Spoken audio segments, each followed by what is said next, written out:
All right, so pollution control policies.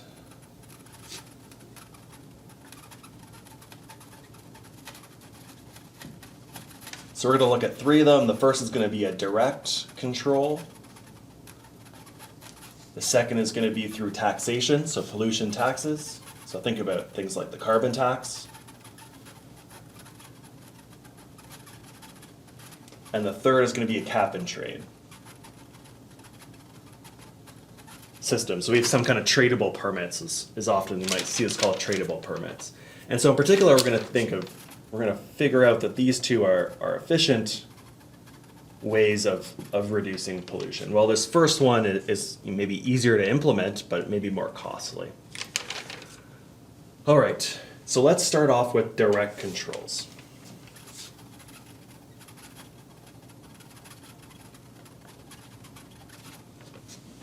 So usually these direct controls take one of two forms.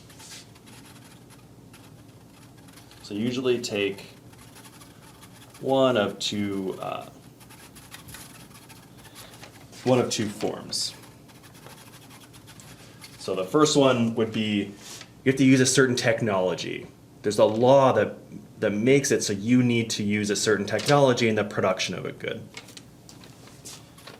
So it stipulates the use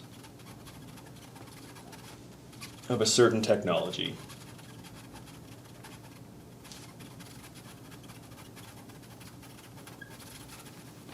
So firms have to use a certain technology when they're producing this good. The second is going to be basically prohibiting certain kind of polluting behavior.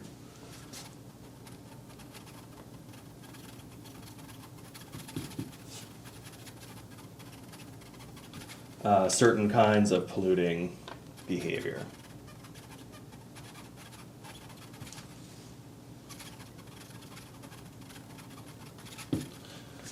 So you're not allowed to just kind of send your runoff directly into Lake Ontario or something like that. Or you have to use a certain technology in the production of your good that's, maybe going to produce less pollution or something like that. And so these kind of direct policies are going to be good in certain instances, and maybe they're easier to kind of implement and kind of give this broad ban on certain kinds of polluting behavior, or say that everyone that produces this product has to use this kind of technology. So it's going to be a practical policy tool, particularly when you kind of want to eliminate something. Say tool, particularly when you want to just kind of ban the use of something, when it's very kind of black and white and we just want to get rid of this chemical is not allowed to be used. We're not allowed to use asbestos in the production of any buildings or something like that. So especially when the goal is to eliminate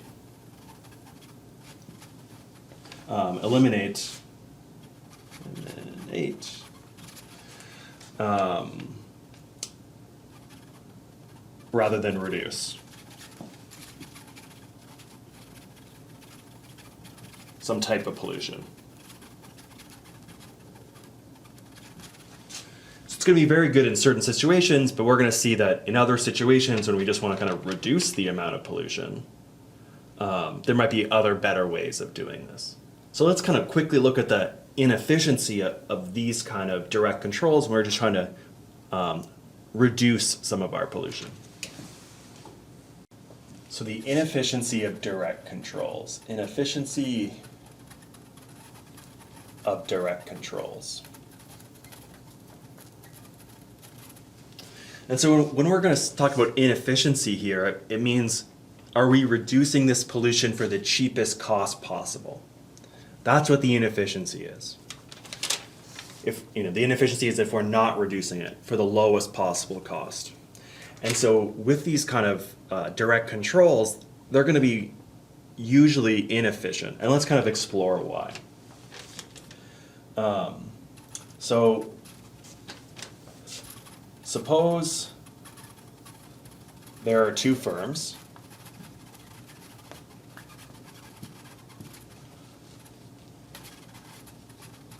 Firm A, who has a marginal cost of abatement of MCA, and firm B. And they have a marginal cost of abatement of MCB. And let's imagine that the marginal costs for firm B are higher than the marginal cost for firm A. So here's the dollars per unit. Here's pollution abatement.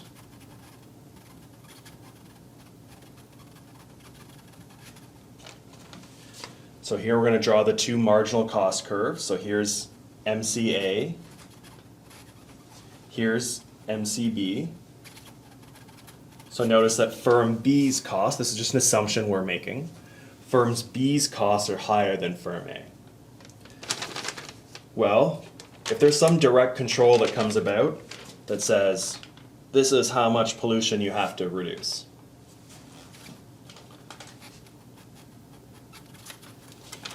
So the government comes across and says, every firm has to reduce their amount of pollution by Q. Well, this is going to cost firm A, CA,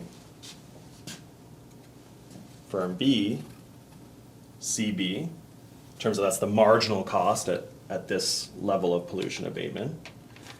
And so what this means is, we could reduce, so we're reducing total pollution by like 2Q, let's say, right? Each firm is reducing it by Q, so 2Q total. Let's think about it that way. Well, we could reduce pollution by 2Q in a cheaper way. If we had firm A reduce a little bit more pollution and firm B reduce a little bit less, that would lower the total cost of reducing this pollution. And that's just because these firms have different costs of reducing pollution. So we're not minimizing the cost of this pollution abatement.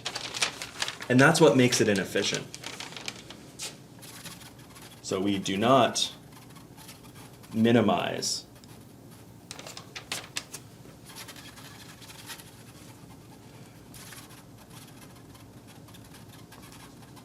the cost of abatement with direct controls.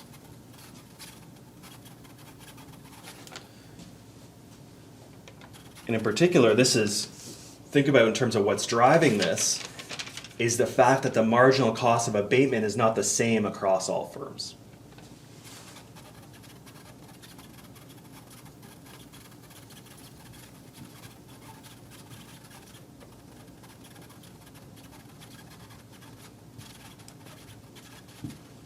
So again, this is the first method we're looking at. It's direct control. So it's the government coming in and saying, every firm in this industry has to reduce their pollution by this percent, Q%, or this is the amount of tons of carbon or whatever. And in general, it's not going to be efficient because the firms don't have the same marginal cost of reducing their pollution. So firm A's marginal cost of reducing one more unit of pollution is only CA, while firm B is CB. And so we could reduce the same amount of pollution for less money if firm B reduced their pollution a little bit less, so they pollute a little bit more, but firm A makes up for that by reducing their pollution a bit more. So they pollute a little bit less. So this is why direct controls are often seen as not efficient.